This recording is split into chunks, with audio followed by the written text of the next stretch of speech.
Hi guys, in this video I want to go over a report that came out today. Um, the report is called the Initial Jobless Claims. And what it does is it measures the number of people that have applied for unemployment compensation in a particular week. Um, so for example, if you were to lose your job, what most Americans will do is they'll go to the unemployment office and they will apply for temporary unemployment benefits from their state until they find another job. And we record the number of people that file these claims. It's a indicator that helps us assess how many people have lost their job, and it comes out every week, so it's a frequent indicator. When we're analyzing the macroeconomy, it's very rare to have weekly indicators. More often than not, they're monthly or quarterly. So this one is updated frequently and allows us to get our finger on the pulse of the economy in a way that other reports might not. It's also focusing on jobs, and jobs are the most important metric for the average ordinary person. And it makes sense that it would be, because the average person works and relies on employment in order to take care of themselves and their family. So to lose your job means, in some cases, bankrupting the household, or at least making it very difficult for that household to maintain their standard of living. Let's take a look at some of the details here. It says the initial unemployment benefits held steady at 1.5 million in the latest week. And let's put that in context, because in macro we have big numbers, no doubt about it, 1.5 million. But what does that mean? Well, I'm going to pull up trading economics again to get the intertemporal time frame. And here we have, it's actually 1,480,000 jobs were, or I should say 1,480,000 claims for unemployment compensation were made in this particular week. And this one is the week that ended June 20th. Okay. And then prior to that, you had 1,540,000. Prior to that, you had 1,566,000. And you can go back and you can see, that there's been this drop in the number of jobless claims each week. Well, that's good, right? Because if there's a drop in the number of jobless claims, then that means there's less people applying for unemployment compensation, which means there's less people becoming unemployed. But we're only going back to April. Let's go back 1 year. Oh my, look at this. This is the kind of thing we see from an economic shock like COVID-19 and the commensurate lockdowns that occurred early this year. This is just shocking. Let me change this to column. Notice that going back to July 2019, we were hovering around, 100,000, somewhere around there. Maybe 100 to 200,000 jobless claims each week. And then it jumps, okay, when we get to April, jumps again. At the highest point, we lost in 1 week almost 7 million jobs. Okay?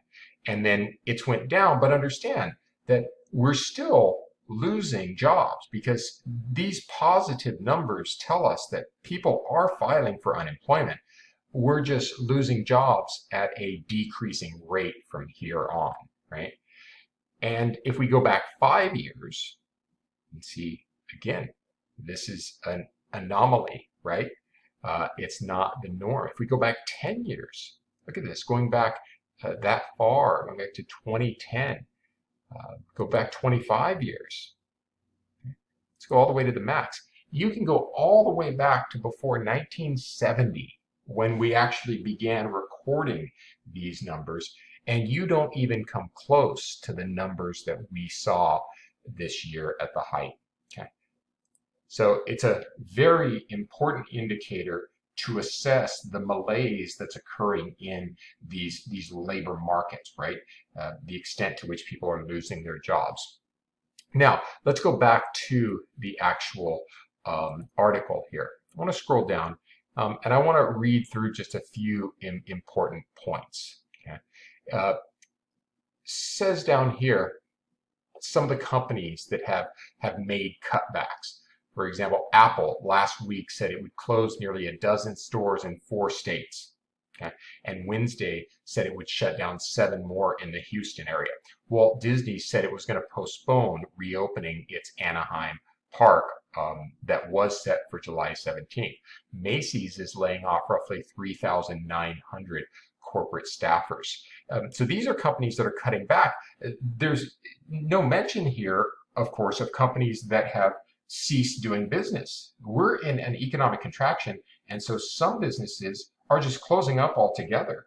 They're not going to come back. One example here in San Diego that you may have heard of is Soup Plantation.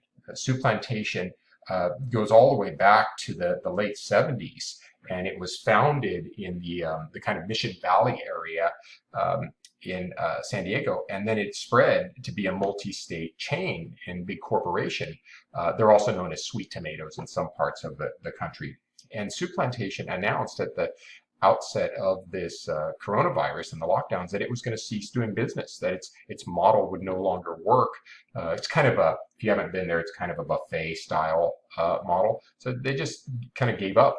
And think of how many thousands of jobs right there are going to be lost. And that's one company that's gone. It's not cutting back, but just going out of business. So there's more extensive layoffs that aren't going to be captured by just existing companies cutting back.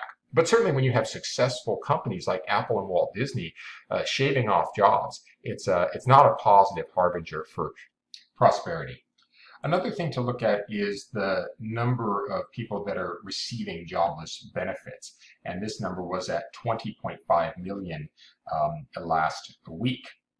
Now, this number tells us the people that are getting benefits. So it's different than the 1.5 million new claims that we looked at the beginning of this article. And think of how it's different, because at any given time, you're going to have a certain number of people that are getting benefits. Okay? But you're also each week seeing new claims for those benefits. So it's possible that if you have a lot of new claims, and the people that are currently getting benefits are not finding jobs, that this number will go up, right? You're just adding to the existing pool of people that are going to be receiving benefits. And that's what happened when we locked down the economy back in March, right? People lost their jobs and the number of jobless receiving benefits went up to a peak here. Okay? But then you'll notice that it starts to drop off a little bit. Still very high, but we see a little bit of improvement here. Well, what does that mean? Well, over this period, we were still seeing new jobless claims in very large numbers, right? But we are also seeing people that lost their job get their job back. As some of the lockdowns have subsided, a lot of those people that were, let's say, 25 million people that were receiving benefits, some of them found their jobs. And there were more people that found jobs in this pool than lost jobs and filed new claims, lowering the overall number of people on unemployment. So hopefully that makes sense. Another thing to consider is how other factors in the economy relate to these unemployment claims. And this article talks about the durable goods report, for example. Durable goods are goods that last over 3 years.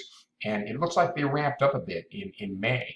So if we're producing more durable goods, likely a lot of those jobs in the durable good industry are coming back. That may help explain why some of the jobless benefits, the number of people receiving jobless benefits was dropping. Okay, so that's a good sign for our unemployed. And then it also talks about how the Commerce Department updated their report about the overall economy. And they determined that in the first quarter, the entire economy contracted by 5%. And they also estimated that in the second quarter, which ends next week, we will see the biggest quarterly economic contraction dating back to 1947. Now, to put that in perspective, we didn't even start recording this macroeconomic data until the late 30s. So pretty much the worst report for the overall economy is about to come out likely next or in the next couple of weeks. That helps explain why we've seen, such a big increase in the number of people receiving jobless benefits, and why we've seen such a large increase, going back to here, in the number of people filing for jobless claims. So, I've mentioned it in the previous video that we're painting a picture with multiple indicators to see what's going on in the economy. There's not one report that tells us the health of the macroeconomy. You have to put them all together to see what's going on, and it makes sense of them, right? And things start to make sense. You say, look, if the economy is contracting and we're seeing unemployment go up, well, that kind of fits. Right? Okay, the last thing I want to mention here is the attempt to remedy some of the economic problems. And the government has long been a proponent of trying to alleviate some of the pain of unemployment in the economy. And they do this through the unemployment compensation program. I mean, if you lose your job, you apply for unemployment compensation, they send you a check. And that occurs at the state level. So you get a check from the state when you're unemployed. But because this particular situation was so unique, I mean, just such a shock to the economy, the federal government got involved as well. And the federal government began sending out checks of $600 a week to everybody receiving unemployment at the state level. So not only would you get your state unemployment benefits, but you would get your federal. That federal benefit program is going to end at the end of July unless they decide to extend it. But right now, there are actually some people out there that are making more unemployed than they were when they were employed. And that can create perverse incentives economically because, you think about it, if you can make more not working than working, a lot of people are going to want to not work. And that can cause unemployment to linger longer because you're almost rewarding people for not working. That's why traditionally unemployment compensation has been a fraction of your full-time employment. If you made $50,000 a year, you didn't get $50,000 in unemployment because who would want to go back to work if that were the case? You really have to love your job to say, yeah, I'll go and do the job and make $50,000, even if I could make $50,000 not doing the job. So it might be a fraction of that. It might be 30,000 or something like that. But now with this federal supplement, some people are actually making the same or more. So that can be an issue that lingers because it means that some people are going to fight going back to work and keeping the unemployment, the number of people receiving unemployment higher for a longer period of time. Okay, so we'll leave it at that. If you have questions, please let me know, and I will talk to you guys later. Thanks.